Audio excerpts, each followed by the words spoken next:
Bismillahirrahmanirrahim. Assalamualaikum warahmatullahi wabarakatuh. Innal hamdalillah wassalatu wassalamu ala Rasulillah wa ala alihi wa sahbihi wa mawalah. Rabbi shrah li sadri wa yassir li amri wahlul 'uqdatam min lisani yafqahu qawli. Yang saya hormati Ketua DKM Pak Haji Azhar, Ketua Pengurus Yayasan Al-Mujahidin, Bapak-bapak, ibu-ibu, hadirin jemaah salat Isya dan tarawih rahimakumullah, Al-Mukarram Al-Imam tarawih. Pertama, bersyukur kepada Allah karena kita masih diberi kesehatan. Allah ternyata masih sayang sama kita. Allah masih beri kesempatan kepada kita untuk raki'an sajidan ilallah, ruku dan sujud kepada Allah Subhanahu wa taala. Ini adalah nikmat yang luar biasa yang pada prinsipnya patut kita syukuri, seraya berucap kalimat syukri di dalam hati dan jiwa kita dan lisan kita, alhamdulillahirabbil alamin. Salawat beriring salam semoga tercurah kepada Nabi kita Nabi Muhammad sallallahu alaihi wasallam.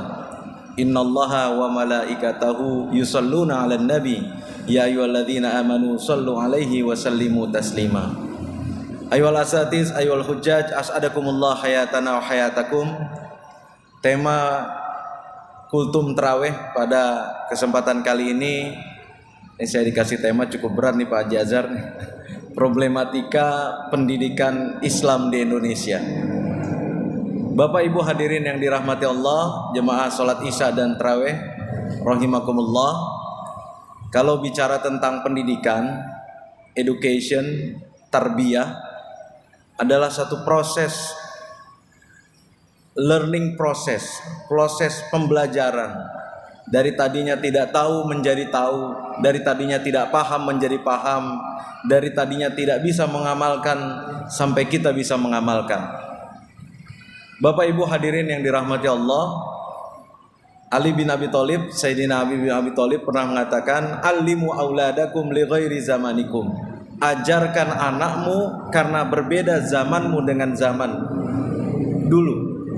Bapak-bapak, ibu-ibu, anak-anakku sekalian, biasanya kita kalau ngajarin anak kita zaman bapak dulu.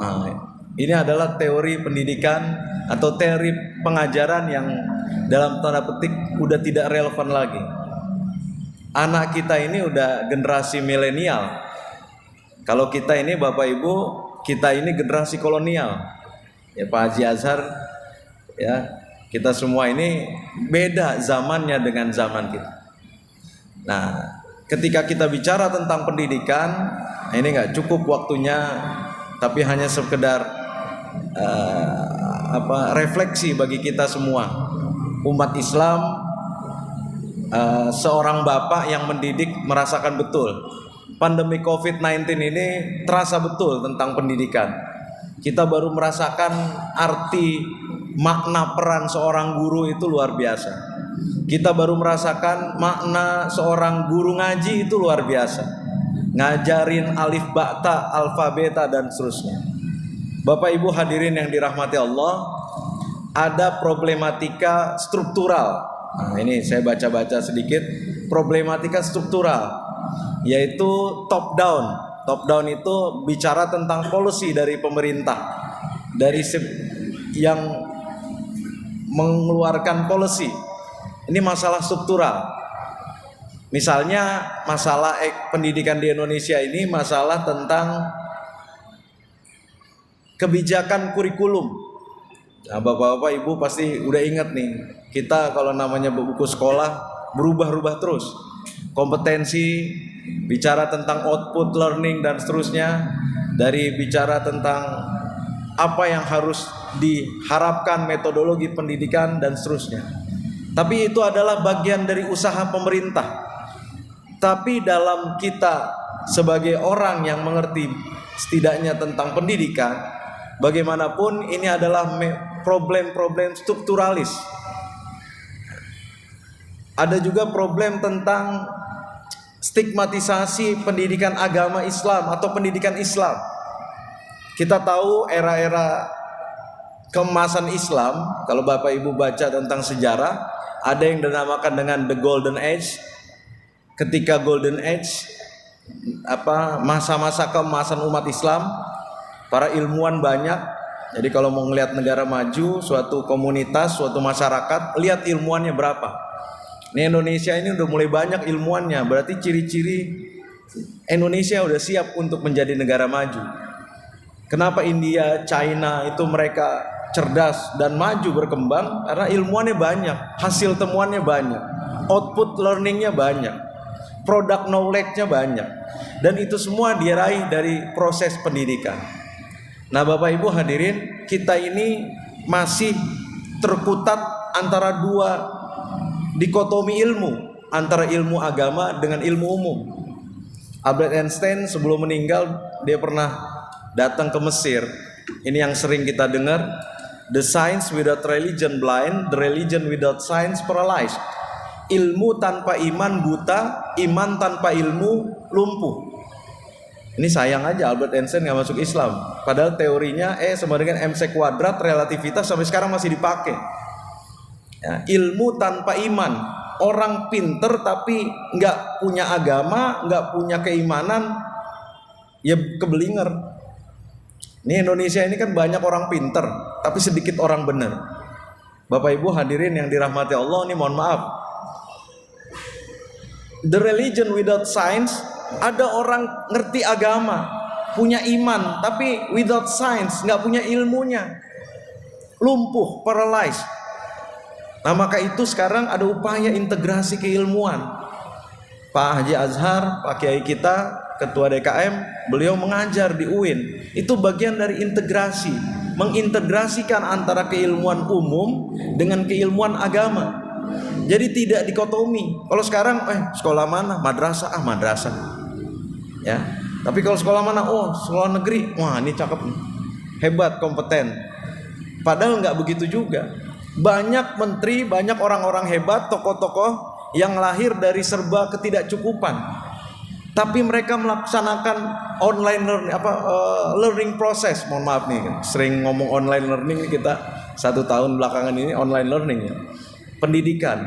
Nah, problematika pendidikan di Indonesia salah satunya dikotomi ilmu. Nah, Bapak Ibu hadirin yang dirahmati Allah, kita yang hari ini rokian sajidan ilallah, ruku dan sujud, kita baca Quran ya, kita khatamkan Al-Quran ya, kita kaji Al-Quran. Besok tuh Ustaz Azhar udah bilang besok ada kajian Al-Quran, ada pengajian. Masjid ini penuh dengan keilmuan dari berbagai macam perspektif.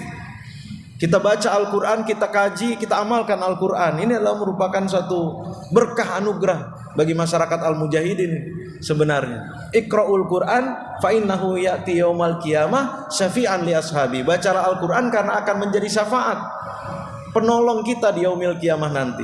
Nah, Bapak-bapak, berarti sumber ilmu itu adalah Al-Quran. Bapak Ibu silakan buka Al-Quran Al-Baqarah 282. Itu bicara tentang akuntansi, satu ayat paling panjang. Al-Imam mungkin hafal betul ya. Ya ayyuhalladzina amanu idza tadayantum bidainin ila ajalin musamman faktubuh. Itu lewat teori pendidikan. Seorang bernama Lucas Pacioli, dia punya teori das aritmatika, dia keluarkan teori akuntansi. Lewat mana? Lewat proses pendidikan. Nah, tadi kembali lagi ketika kita zaman dulu euforia ya, Pak Haji Azhar belajar di Fakultas Adab sejarah tentang masa-masa keemasan umat Islam, mengajar beliau tentang keemasan umat Islam. Di sisi lain Eropa lagi tenggelam, lagi gelap gulita. Tapi kata Al-Quran, watilkal ayyamu nudawiluha bainan nas. Kami akan pergilirkan masa-masa kejayaan itu. Kalau Bapak Ibu lihat sekarang, Amerika itu udah bangkrut, bankrupt, utangnya lebih banyak daripada ya. Kita lihat negara Asia yang tumbuh. Kita tidak bisa pungkiri China ini sekarang sedang tumbuh.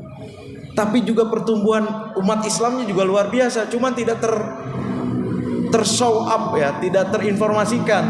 Yang kita lihat, mohon maaf, misalnya aliran-aliran sosialis komunisnya saja. Padahal religiusitas di negara-negara China juga luar biasa. Maka itu kita buka cakrawala pendidikan kita, pengetahuan kita lewat ilmu pengetahuan dan seterusnya. Bapak Ibu hadirin yang dirahmati Allah, inilah yang Al-Quran ingin katakan, yang Allah ingin jelaskan. Suatu ketika baginda Nabi Muhammad SAW mengajarkan suatu taklim, ada seorang sahabat yang terlambat. Akhirnya asbabun nuzulnya, ya ayyuhalladzina amanu idza qila lakum tafassahu fil majalis. Apabila dikatakan kepada kamu berlapang-lapanglah di dalam majlis. Nah, ketika ada taklim, sekarang banyak nih taklim-taklim, kajian-kajian Islam berbondong-bondong. Orang sudah jenuh dengan materialisme, hedonisme, pendidikan. Sekarang kembali ke agama, kembali ke Al-Quran. Tafassahu, berlapang-lapang. Kita juga harus memiliki kelapangan hati. Ya, la tukazzibuhu jami'a wa la tusahihu jami'a. Jangan juga kita mendustakan semuanya, tapi juga jangan membenarkan sebenarnya. Maksudnya apa? Al-Quran mengajarkan kita untuk belajar tentang pendidikan. Afala ta'qilun, afala tadabbaru. Wa idza qilan suzu fansuzu yarfa'illahu alladhina amanu minkum walladzina utul ilma darajat. Allah akan meninggikan derajat orang-orang yang beriman. Kita ini insyaallah beriman semua. Amin ya rabbal alamin. Ciri orang beriman ya kita berpuasa. Ya, kita melaksanakan qiyam Ramadan, kita melaksanakan sahur, baca Al-Qur'an, sedekah. Nah, ini penting sekali. Mana qasamalun min shadaqatin bal yazdad. Tidak berkurang harta orang yang bersedekah, bahkan bertambah. Nggak pernah dalam cerita orang yang sering sedekah itu lantas bangkrut. Seorang pengusaha atau apapun dia, kalau dia rajin bersedekah nggak pernah miskin, nggak pernah tuh kekurangan. Bahkan dia akan bertambah dan bertambah. Bapak Ibu hadirin yang dirahmati Allah, problematika pendidikan tadi saya katakan, yang pertama tadi problem strukturalis. Lalu yang kedua problem tentang dikotomi ilmu. Lalu yang ketiga ini adalah problem kultural. Budaya kita ini memang budayanya malas. Nah, ini berat ini. Ya, budaya malas. Man jadda wajada. Barang siapa yang bersungguh-sungguh maka itu dapatlah dia. Kita sering hafalin tuh kalau dulu di pesantren, ijhad wala taksal. Rajin jangan malas. Hanya orang rajinlah dan cerdas, ia akan mendapatkan masa depan yang lebih cemerlang. Kita berharap anak cucu keturunan kita dengan pendidikan, perubahan kultural yang kita rubah sekarang. Tadi Pak Haji Azhar bilang kita sholat harus berdasarkan ilmu. Kembali lagi ada hadisnya nggak? Cek lagi takhrij hadisnya nggak? Bener nggak? Boleh nggak keberislaman kita meningkat? Boleh, sesuai dengan ilmu pengetahuan. Dan ketika ada proses ilmu pengetahuan, disitulah letak proses pendidikan yang kita dapatkan. Manizdada ilman walam yazdad hudan lam yazdad ila bihi illa bu'dan. Kalau orang udah dapat ilmu tapi belum dapat petunjuk, dia akan semakin jauh dari Allah. Hari ini kita mencoba dekat kepada Allah. Kita dapat ilmu dari Allah. Semakin dekat, semakin dapat ilmu, subhanallah, hidup kita tambah barokah. Maka itu saya rasa problematika pendidikan umat Islam, problematika struktural, dikotomi ilmu, bagaimana kita mengintegrasi ilmu agama dengan ilmu umum, semua itu ilmu Allah. Ilmu fisika, kimia, H2SO4, ya, CH3COH, asam sulfat dan seterusnya, ilmu itu ilmu Allah. Ya, biologi, fisika dan seterusnya adalah ilmu Allah, matematika. Dan ketika kita belajar agama, itu adalah ilmu Allah Subhanahu wa ta'ala. Lalu yang ketiga, masalah problematika kultural. Bagaimana kita membuat suatu kultur terus belajar, ya, long life education, belajar sepanjang hayat. Kita tidak lagi membuka diri, mencoba membuka diri, oh ternyata kemarin saya salah. Nah, kita mencoba berjiwa besar, oh ternyata berdasarkan ayat dan hadis ini, ternyata inilah keberislaman. Nah, ini kita dapat pencerahan dari Masjid Al-Mujahidin ini. Mudah-mudahan di mendekati Asrul Awakhir, di 10 hari-hari terakhir, kita tetap istiqomah, tetap terus mendapatkan pencerahan-pencerahan dari para penceramah, ilmu-ilmu dari para asatis ini. Terima kasih, mohon maaf apabila ada kata yang kurang berkenan, itu murni dari saya. Assalamualaikum warahmatullahi wabarakatuh.